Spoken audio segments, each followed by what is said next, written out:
All right, let's start off by answering Larry's question from yesterday's live stream. Did jury selection happen in the bomb cell commission lawsuit against the National Association of Realtors in Kansas City yesterday? And the answer is, Larry, yes. A jury was selected in the landmark Sitzer versus and Burnett trial. Yes, Larry, they did seat a jury. It was, I think, 9 men, 2 women, if I'm not mistaken. Lawyers jostled for a position and weeded out ineligible jurors.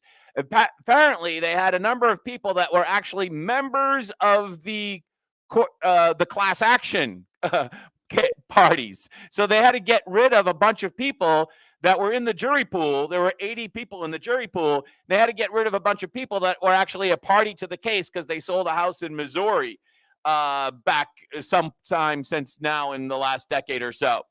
So, yeah, one of the largest jury pools in that courthouse for quite some time, except for a murder case, apparently.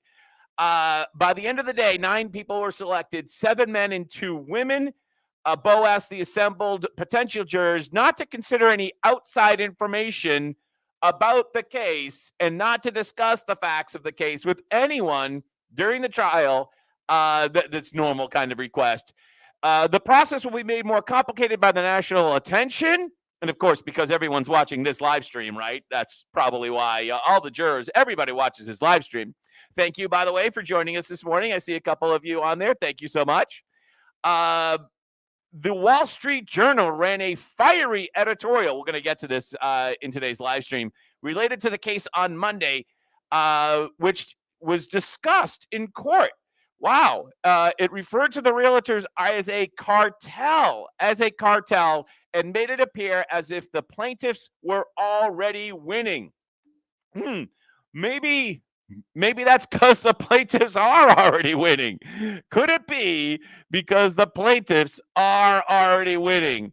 Good morning, Raul. Great to have you here. Thank you so much for joining us.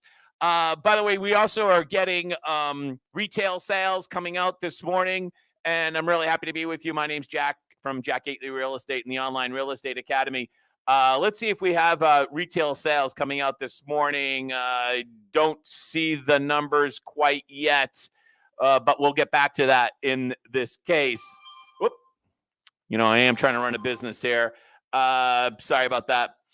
It's actually my daughter. So I also have good legal news. I am the victor in a class action case myself, and we're going to talk about my very impressive victory in my class action case. I got my paycheck yesterday on this. I'm very excited to share that with you. By the way, Inman is basically running a TikTok on, if you have a Inman membership, they're running a TikTok on the trial, and they're telling us today opening arguments are expected to begin today. Not much of an update, since it's like early in Kansas City, 8:30 on the East Coast. I don't know what the actual time is in Kansas City. If you want to follow it on Twitter or X or Twix or whatever you want to call it, the fabulous Greg Robertson has come up with the very innovative Sitzer Burnett hashtag right there. I'm sure that went through a lot of marketing vetting and was, spent a lot of time thinking about that hashtag right there. But nonetheless, if you want to go over to X, you can do that and follow Twitter and follow the trial on Twitter if you want to. I think right away we should get to the Wall Street Journal article from yesterday. Let's pull that up. I want to thank my friend Andrew for sending me along this copy. Thank you very much. Realtors face antitrust reckoning. Federal trial starts Monday. As powerful, this is an editorial from the Wall Street Journal. As powerful lobbies go, few have more clout than the realtors. But the cartel faces a major legal challenge on Monday when the federal jury begins class action against its rules relative to selling homes. When the Wall Street Journal calls you a cartel, then you're in deep doo-doo, right? That's why the thumbnail for this is going to be the thumbnail for today's video, by the way. Going to be right here. You probably recognize the the meme there. So yeah, Wall Street. When you've lost the Wall Street Journal, you are losing the court case. I mean, I think if the association pulls this off, it'd be a shocker. It'd be a shocker. The National Association of Realtors requires its 1.5 million members or so to comply with numerous rules that inflate their pay, according to the Journal. Missouri homeowners are arguing that the lawsuit, that the rules requiring them to make a blanket offer of compensation to any potential buyer broker violates the Sherman Antitrust Act. So, we all know the details of that. Effectively, what we've had here in Massachusetts is a potential settlement of the kind of a mirror case, kind of a baby case of this, and which was only settled for $3 million. And that in that case, the MLS PIN, which I'm a member of here, full disclosure in Massachusetts, decided that they would now make buyer broker payments optional. And also, recently, the National Association of Realtors has also said that now you can offer $0 or 0% for and still comply with the so-called mandatory buyers brokers compensation rule thingy, which is a complete cave from what they had been saying for a long time. And the reason why is because it does not matter. What we've learned from the Consumer Federation of America is that in studying the Pacific Northwest MLS, when you have an optional rule in the marketplace, it doesn't make any difference. Only banning sellers from paying buyer broker commissions would make a difference, according to the Department of Justice. So in this case here, all this case is about, really at this point, is the money, because I don't think this judge will have the authority to ban sellers from paying buyer commissions, but the Department of Justice might, and the Department of Justice is not a party to this case. So yeah, there was also a major study that was released about a week ago, but apparently just getting some news now from this real estate consulting firm, Keith Barrett and Woods. And I think they've got it completely wrong here. They're saying that the current court cases might eliminate or ban cooperative compensation and consequently might have a damaging effect to the total number of agents in the business. But they're totally wrong. I think they're totally wrong. I don't think these current court cases would ban cooperative payments to buyer brokers. I just think it would make it optional. Those two things are completely different. A ban, which is I think is what the Department of Justice wants, versus a optional system, which is what NAR has already put into place or is currently putting into place. An optional system apparently has no impact. Right? The big question has been the whole time, if we make it optional, will it matter? And apparently, according to the Consumer Federation of America, it doesn't matter. Therefore, I think as long as the current administration's in power or something like the current administration, I think the Department of Justice is going to go further and looking to actually ban, in which case the headline from this NAR article here, or Inman article, NAR to Shen 1 million members if shared commission banned. But I don't think we're anywhere near that right now, given this current situation. I don't think we're going to get that until the Department of Justice really buckles down on this whole situation. Remember, once again, they are not party to this court case. The Department of Justice is not party to this court case. So I was a party to a court case, and, you know, it's just so wonderful when the legal profession, they're always out there looking out for you, sticking up for the little guy. And I know it just warms my heart to know that they're always out there looking out for me. And I got a letter from my lawyers yesterday, lawyers I didn't even know I had, and they sent me a check because we won a class action lawsuit, $2.7 million settlement against my former mortgage company, which I didn't even know I should have been upset at them. And yeah, so it's amazing. I'm just so tickled pink with the legal profession right now. So apparently, my mortgage company charged me a convenience fee, which they should have refunded to me, but they didn't. But have no fear, a bunch of lawyers down in Florida, they were looking out for me. And they got me justice. They got me justice. And I got my check right here. The attached settlement check represents your pro rata share as a class member in the Morris versus PHH Mortgage Corporation class action settlement. The distribution has been calculated, blah, blah, blah, blah, blah, blah.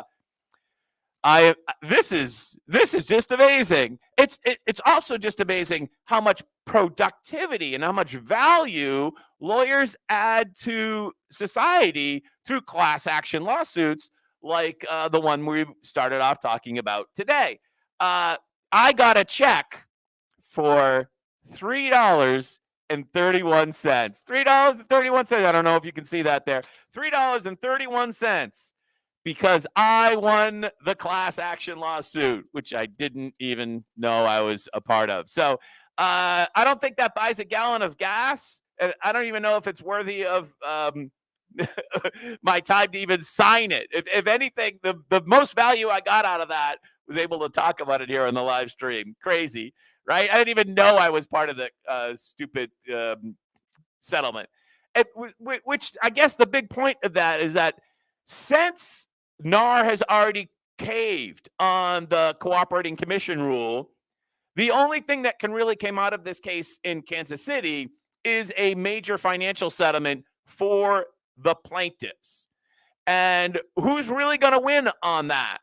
The lawyers. The lawyers are really going to win. And right here in Massachusetts, in the MLS PIN case, the first version of the settlement was for the members of the class to simply got a letter in the mail that they won with no check, not even $3.31. That's since been revised, and I think they kind of punted on that. They're going to figure out how much the check will be later, but it's not going to be a lot of money for the plaintiffs in Massachusetts.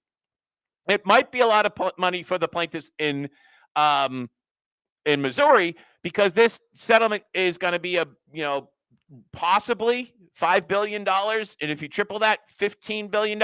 It's really hard to see how this is going to be coming down. But when you've already lost the Wall Street Journal, and you have 9 regular people hearing your court case, you're probably going to lose. NAR could pull one out of the hat here, but in the end, they've already caved on the principle. So it's just a matter of whether they can save their financial bacon at this point, because they've already caved on the principle. All right, let's take a look at mortgage rates. Mortgage rates ticked up again yesterday, 7.8, and I'm telling you, they're gonna go to 8. They're gonna go to 8. There's really no doubt about it. I mean, 7.8. They were yesterday? 7.66. So they gained a significant amount. Mortgage rates jumped back near to long-term highs. We are just off at 7.8. I believe the most recent high from Mortgage News Daily was 7.81. And so we are just a touch away from the recent highs. And again, we had some deflationary. I don't even want to say deflate. We had the war in the Middle East, so we had a flight to safety, but we also had some consumer information or some data that came in last week that was running a little hot. Plus, we also had the fact that, how do I want to say this?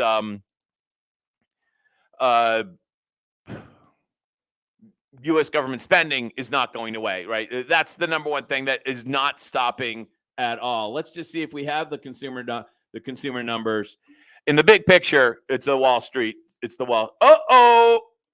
Oh boy, this is not this is inflationary. Retail sales rose 0.7 in September, much stronger than the estimate. The estimate was 0.2 and they coming in hot at 0.7. I think last month with 0.6. So this is not only a beat on the expectation, but it's actually a beat even higher than last month's. Consumers showed surprising strength in September, boosting retail sales well above expectations, despite higher interest rates and worries over a weakening economy. Retail sales rose 0.7 on the month, well above the Dow Jones estimate of 0.3. I think actually the estimate that I was looking at was 0.2. Excluding autos, sales were up 0.6, well ahead also of the forecast. The numbers are not adjusted for inflation, so they indicate that consumers more than kept up with price increases. Isn't that interesting? Let's see what that does to the 10-year. Pops on the 10-year. And now we are, let's see, what was our prior 10-year high? 7. We exceeded we are at the high that we were on 10/30. So on October 3rd, we were at a high of 4.802, and that's exactly what we are at this moment. Actually, we just popped above that. So highly likely, you add about 300 points to that number, and that's where your mortgage rate is. And I think we'll close right now, looking at this numbers, consumer spending pretty hot. We're looking at mortgage rates going to be 7.8 again today, I think, looking at this number. Because consumer spending came in so hot. I mean, that blew away expectations for consumer spending. Shocked about that number. Really, I didn't think it was going to come in that hot. A great tweet yesterday from Lambert. An exercise for homeowners. Could you afford to buy your current home at today's value, given the current average 30-year fixed rate of 7.8%? So you can go to Zillow and estimate your home, and then you can use the mortgage calculator. So I already knew what my home was worth because I'm a real estate broker, and it's something I kind of know. So I'm not going to share my exact personal numbers here, but to tell you, I did follow the process, and my current mortgage payment would be $1,700 more than I'm currently paying. And effectively, no, could I afford it? I could probably figure out a way to afford it. But would it be a wise financial move? No, I would probably buy a much smaller home, maybe someplace different. I don't know.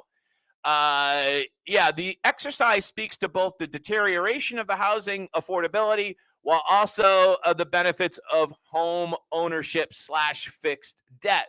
That's right. I am loving inflation from a perspective that if you have a 30-year fixed mortgage at 4.2 or whatever it happens to be, you're kind of loving this inflation in a way.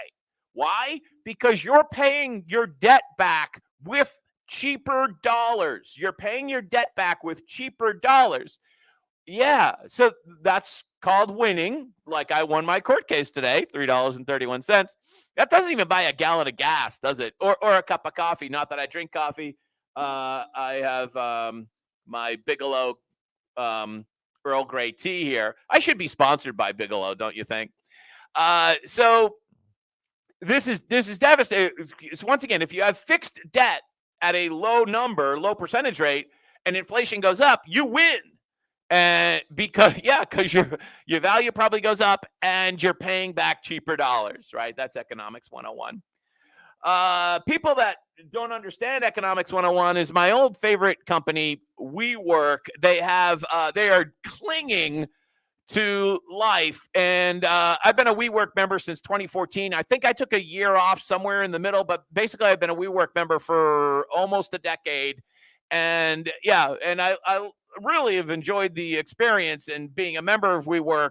And I'm happy to say that they did finally announce that their temporary CEO is now going to be the permanent CEO.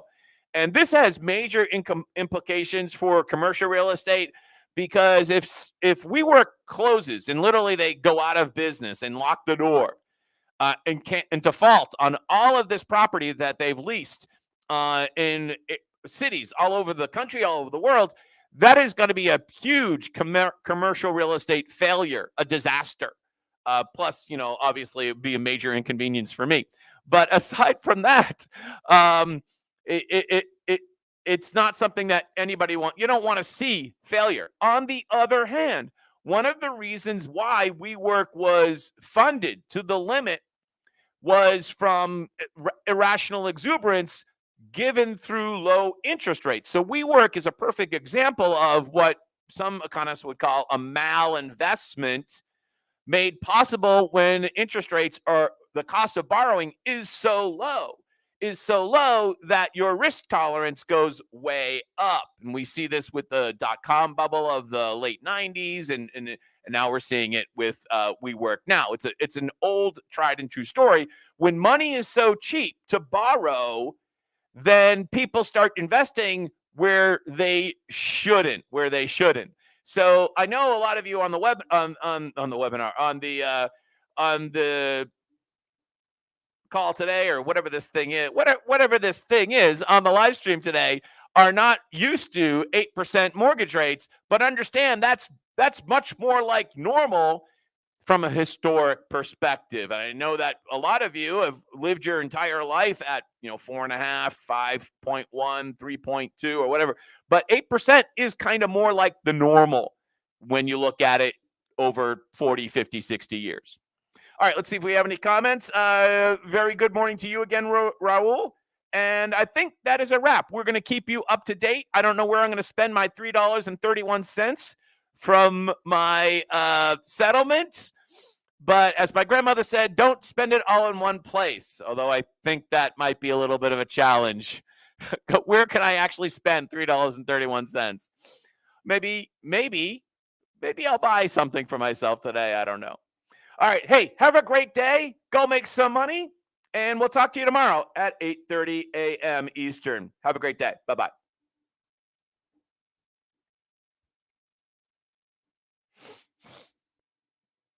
Oh, wait. Rob had a question. What do you think of the odds are that the buyer agent commission wrapped up in the sales price goes away completely thanks to the Department of Justice? And if so, should we short our Zillow stock? Well, as you know, I'm not an attorney. I'm also not your stock or investment advisor. But thank you so much, Rob, for asking this question. I think if it happens, it's not going to be around the corner. So I think the real question is, how do you protect yourself as an agent strategically right now?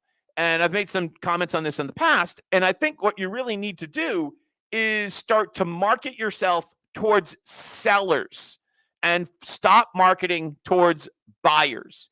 And remember, building your practice on sellers has always been the better move, always.